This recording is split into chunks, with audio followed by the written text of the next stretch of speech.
প্রচারে গিয়ে ক্ষোভের মুখে খগেন মুর্মু। 5 বছরে কোথায় ছিলেন প্রশ্ন করেছেন মহিলারা।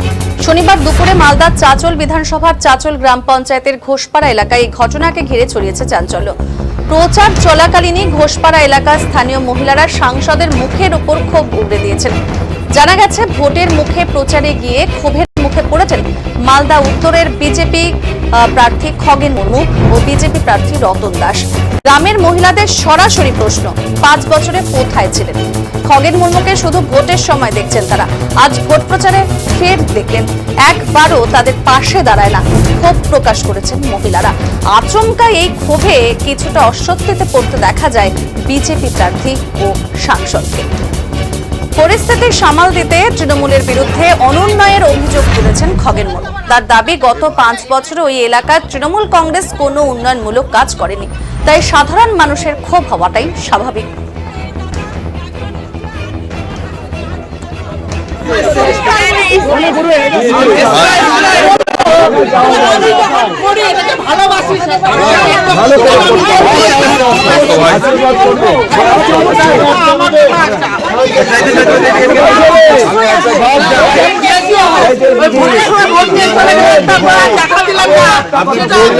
প্রথম দাঁড়িয়েছে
বছর আগে ভোট নেওয়ার সময় এসছে, তারপর আসেনি।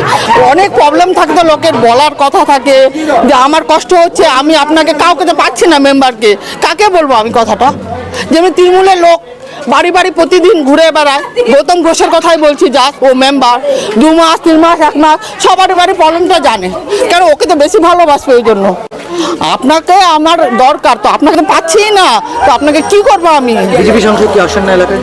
হ্যাঁ, না কেউ আসে না এখনো পর্যন্ত। হ্যাঁ, এটাই দেখলাম।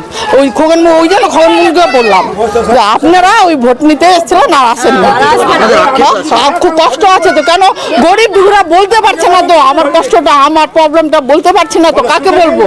যাকে ভালোবাসি তাকেই যদি বলতে না পারি তাহলে আর কি লাভ। আমার কথাটা এটা। 5 বছরে একবার আসলে হ্যাঁ, এই আক্ষেপ খুব ভোট বাক্সে কি পড়বে? হ্যাঁ পড়বে। ভালো যারা বাসে তারা অবশ্যই ভোট দিবে।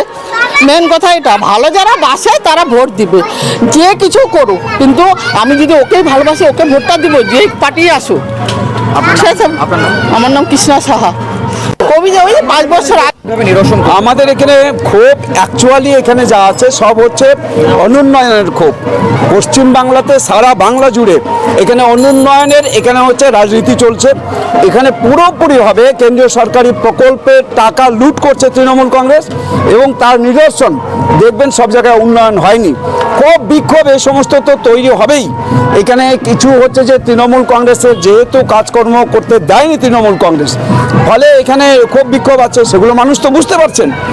আপনারা দেখবেন সব জায়গায় জিজ্ঞেস করলেই মানুষ এটাই বলবে যে আমাদের এখানে সব কিছু লুট হচ্ছে, আমরা পাচ্ছি না।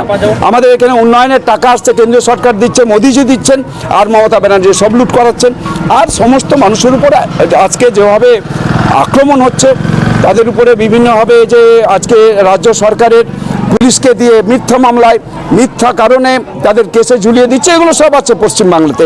ফলে চাঁচলেও আছে। চাঁচলের মানুষ জানেন এবার তৃণমূল কংগ্রেস চাঁচল থেকে ধুয়ে মুছে সাফ হয়ে যাবে। কিভাবে নিরসন করবেন? আমাদের এখানে ক্ষোভ অ্যাকচুয়ালি এখানে যা আছে সব হচ্ছে অনুন্নয়নের ক্ষোভ। পশ্চিমবাংলাতে সারা বাংলা জুড়ে এখানে অনুন্নয়নের এখানে হচ্ছে রাজনীতি চলছে। এখানে পুরোপুরিভাবে কেন্দ্রীয় সরকারি প্রকল্পের টাকা লুট করছে তৃণমূল কংগ্রেস এবং তার নিদর্শন দেখবেন সব জায়গায় উন্নয়ন হয়নি। ক্ষোভ বিক্ষোভ এই সমস্ত তো তৈরি হবেই। এখানে কিছু হচ্ছে যে তৃণমূল কংগ্রেসের যেহেতু কাজকর্ম করতে দেয়নি তৃণমূল কংগ্রেস, ফলে এখানে ক্ষোভ বিক্ষোভ আছে, সেগুলো মানুষ তো বুঝতে পারছেন। আপনারা দেখবেন সব জায়গায় জিজ্ঞেস করলেই মানুষ এটাই বলবে যে আমাদের এখানে সব কিছু লুট হচ্ছে, আমরা পাচ্ছি না। আমাদের এখানে উন্নয়নের টাকা আসছে, কেন্দ্রীয় সরকার দিচ্ছে, মোদিজি দিচ্ছেন, আর মমতা ব্যানার্জি সব লুট করাচ্ছেন। আর সমস্ত মানুষের উপরে আজকে যেভাবে আক্রমণ হচ্ছে, তাদের উপরে বিভিন্নভাবে যে আজকে রাজ্য সরকারের পুলিশকে দিয়ে মিথ্যা মামলায় মিথ্যা কারণে তাদের কেসে ঝুলিয়ে দিচ্ছে, এগুলো সব আছে পশ্চিমবাংলাতে। ফলে চাঁচলেও আছে। চাঁচলের মানুষ জানেন এবার তৃণমূল কংগ্রেস চাঁচল থেকে ধুয়ে মুছে সাফ হয়ে যাবে। কিভাবে নিরসন করবেন? আমাদের এখানে ক্ষোভ অ্যাকচুয়ালি এখানে আজকে খুব ভালো লাগছে পরিস্থিতি দেখে যে মানুষ বুঝতে শিখেছে। কারণ গতকালকে আমাদের প্রার্থী সম্মানীয় প্রসন্ন ব্যানার্জি তৃণমূল কংগ্রেসের হয়ে যে প্রচার করছিল, এবং সেখানে আমরা দুপুরে ঘোষপাড়াতে লাঞ্চ হয় সমস্ত কর্মীবৃন্দ নিয়ে, এবং আজকে সেখানে ভয়ে ত্রাসে আমাদের সাংসদ খগেন মুর্মু ওনার প্রার্থীকে নিয়ে গেছেন এবং মহিলাদের ক্ষয়ে পড়েছে। কারণ মানুষ বুঝে গেছে যে বিজেপি এবং বিজেপি সরকার কারোর জন্য কিছু করছে না, শুধু ভোট আসলে ভোটের সময় দৌড়ে বেড়ায় প্রার্থী নিয়ে। আজকে মহিলারা বুঝিয়ে দিয়েছে যে ওরা তৃণমূল কংগ্রেসের সঙ্গে আছে, মমতা বন্দ্যোপাধ্যায়ের সঙ্গে আছে। একটা বোঝা উচিত বিজেপিকে যে সাংসদ মহাশয় আজকে 7 বছর হয়ে গেছে 2 টার্ম মিলে, কিন্তু কোনোদিন কাজকর্মের ব্যাপারে আসেনি। এই ভোটের সময় আসে ভোট চাইতে, এবং বিজেপিরা সেই ক্ষোভের মুখে পড়েছে, এবং এটা হয় স্বাভাবিক। আর এটা বলবো যে আমরা চাঁচল বিধানসভা অলরেডি আমরা ম্যাচ আমাদের বেরিয়ে গেছে। দেখেন, একটা খেলা হয় তখন যতই গোল হোক না কেন, কিন্তু ব্যাপারটা হচ্ছে যতক্ষণ না সময় শেষ হবে সেই সময়ের অপেক্ষা আমরা আছি। আমরা অলরেডি বেরিয়ে গেছি। আর বিজেপির ক্যান্ডিডেট যেখানে যাবে এই মানুষের হেনস্থায় পড়বে, কারণ ওরা কারোর জন্য কিছু করে না, শুধু নিজের স্বার্থে দৌড়ে বেড়ায়। আজকে তো আসছেন ভোট নিতে, আপনি তো দাঁড়াইছেন।